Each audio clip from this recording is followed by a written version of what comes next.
Hello, welcome back to another episode of my video on speculating. Um, I have here the price guide of 1978, and one of the things that I enjoy reading as I go through this old price guide is in many ways it laid out the trend of what is popular and what is hot, and allow me to peer back into the past and see uh, the mindset of collectors. Okay, and in my younger days, I always have a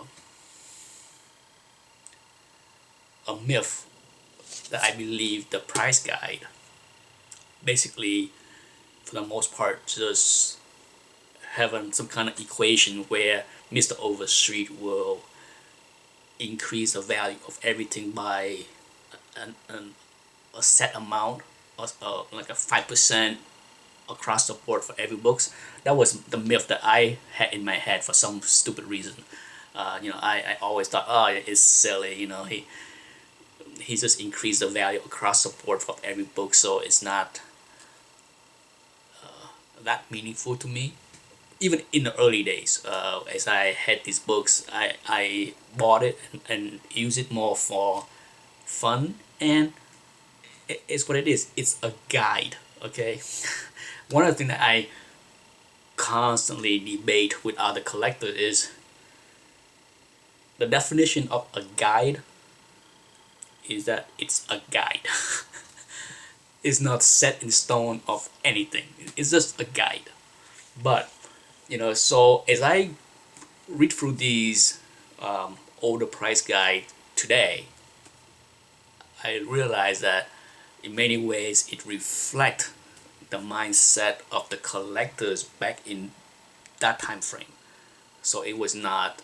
So I had to give kudos to Mr. Overstreet, that he didn't just simply have some formula that he just plugged in and come up with the future set value. He did pay attention to the market the best he could, given the lack of data or the slowness of data back in the 70s and 80s. Not like today. You news travel fast, hot books, hot trends, things that explode overnight on eBay these days. Back in the good old days, that's not so. There's a lot of information that was gathered by, I'm sure, many conversations that he had with dealers and the contribute. There are, in the good old days, there were a lot of dealers that contributed to what was in these books. So Mr. Overstreet did not do everything on his own. He had a lot of people that gave him inputs. But for this video, here's one interesting tidbit. You know, until Iron Man the movie came out, Iron Man was definitely not an A-list character, right? I think we all agree on that. And I'm not even sure if he was on the B list, to be honest with you, okay? But this is 1978. Check this out. Iron Man #1, the one that was that came out in 1968. Back in 1978, that Iron Man #1 with the great Gene Colan cover in mint is priced at $12. $12, okay? Now, just to give you an idea of how lowly Iron Man stack up against other newer hard trend books. Let's take a look. I'm gonna look at something that is more modern. Let's say Let's look for Conan. Okay, Conan #1 in 1970. That came out in 1970. $36. Okay, so back in 1978, Conan was a much more popular character than Iron Man was. For more for further comparison, yes, Iron Man 1 was not the first appearance of Iron Man as Conan 1 was, but to illustrate my point further about Iron Man was a B character or even less. Tale of Suspense 39. Back in 1978, Origin of Iron Man in mint condition 105. So Tale of Suspense number 39 was priced at $105. Let's compare him to other Silver Age character first introduction, like let's pull out Thor. Okay, I got it marked right here. Journey into Mystery 83, which is the first intro of Thor. Okay, here we go. 83. First appearance of the mighty Thor, $225. So Thor first appearance was valued twice the amount of Iron Man. So there you go.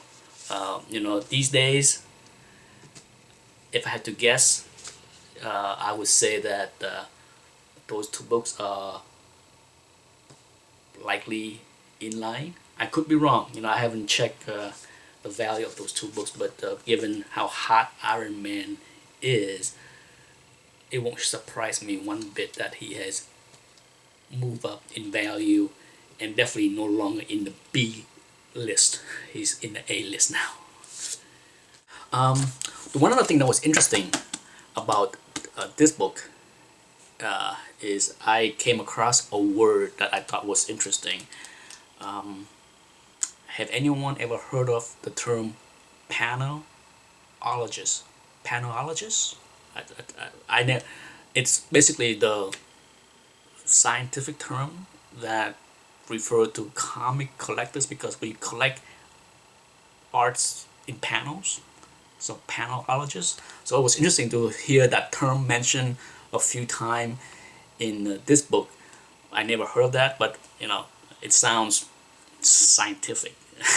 I don't think I would be going around and say things like I am a panelologist. I prefer to use the word comic collector, but that was used quite a few times in this book in 1978. So I thought that was neat. The other thing that I thought was interesting is, for those that familiar with comic pedigree, okay, you know that 1977 was probably a big year as far as milestone in the comic book hobby, is the Mile High collection was discovered in Colorado. That's why they call it the Mile High. But the Mile High pedigree is probably the most famous, most recognized pedigrees among panelologists. And I guess news travels slow in those days, because there was no mention of that discovery in 1978. So depending on when this book was published, maybe it was put together prior to the discovery in 1977. It's hard to tell, how long.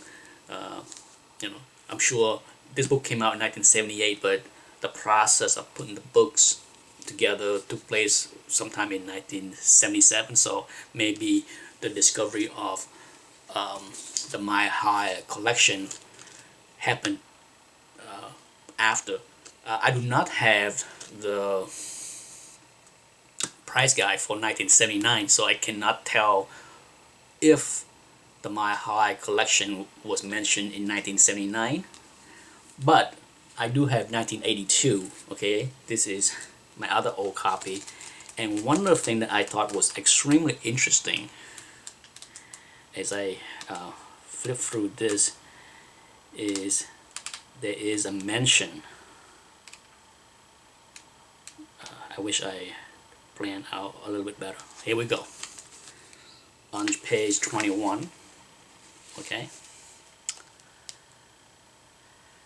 On the 1981 market report, it said, My High and similar comics. Several years ago, a large collection of Golden Age comics was discovered in the high country of Colorado. A local dealer investigated the lead and purchased this collection of approximately 22,000 comics. Almost every key Golden Age book was present. What made this collection so unique was the unbelievable state of condition of the books. They all had snow white pages, and most copies were unread and in perfect cover gloss and brilliant colors.